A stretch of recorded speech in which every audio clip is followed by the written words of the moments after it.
Hi, and welcome to our blog series on active metro. Today we'll be breaking stuff even more. This will be the ultimate test where we will be failing one entire data center, so storage and hosts all at the same time, and see what happens. So basically what we're going to do is we're going to fail the entire data center, so that's storage and hosts. You can see the witness here, but we will actually be testing with and without a witness. So there will be two failure scenarios actually, and we should see a difference in the response whether we are using a witness, yes or no. So let's move into the lab. You can see the stretch cluster here. I've got my 3 ESX nodes in data center A, 3 nodes in data center B. As you can see, I just recovered from a previous failure where the VCLSs were redeployed in order to fix the failure, if you will. I've got 4 of my machines running. So again, left side is data center A, right side is data center B. The top 2 are running on preferred volumes and the bottom 2 are running on non-preferred volumes. Furthermore, I have my 2 storage arrays, and when we look at metro, we will see that yes, I do have my 2 volumes. The one is preferred left and the other is preferred right. And currently I don't have a witness installed. So this first failure scenario will be what happens if I fail an entire data center without a witness. So without further ado, let's go and cut the power. So for that, I have access to my 3 ESXB iDRACs and the switched PDU to actually power off the PowerStore.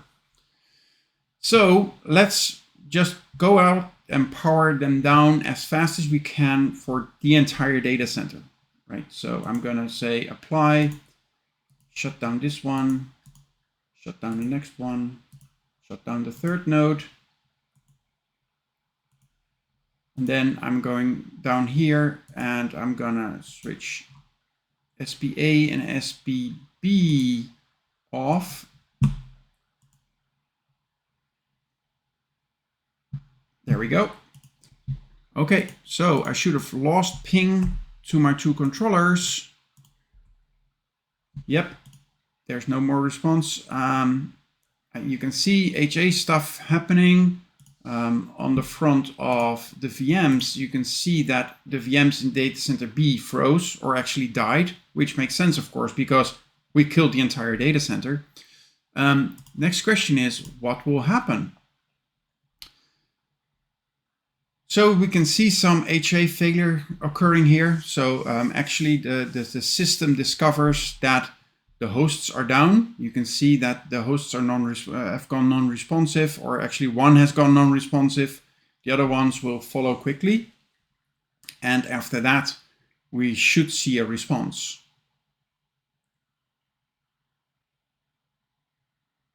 Second and third host also offline.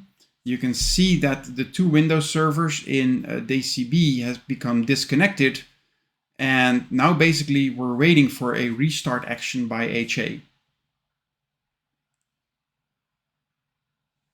And here you see an action occurring. You actually see that Windows 3 non-preferred DCB has been restarted.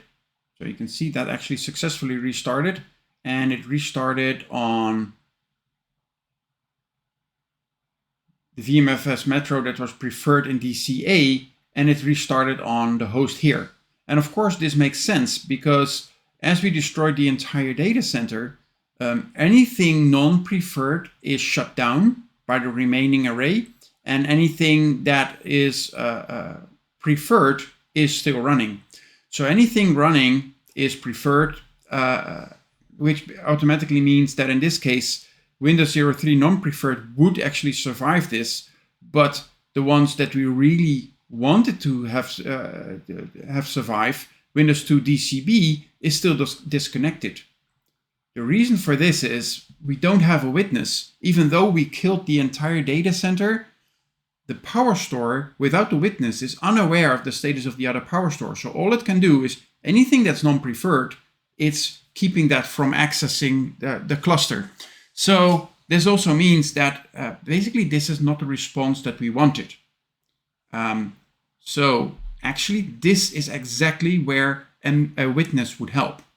So I'm just going to pause this recording. I'm going to reset the lab, and then we'll be installing the witness to the both power stores, and then we'll be trying the same failure again and see whether the response is different. Stay tuned.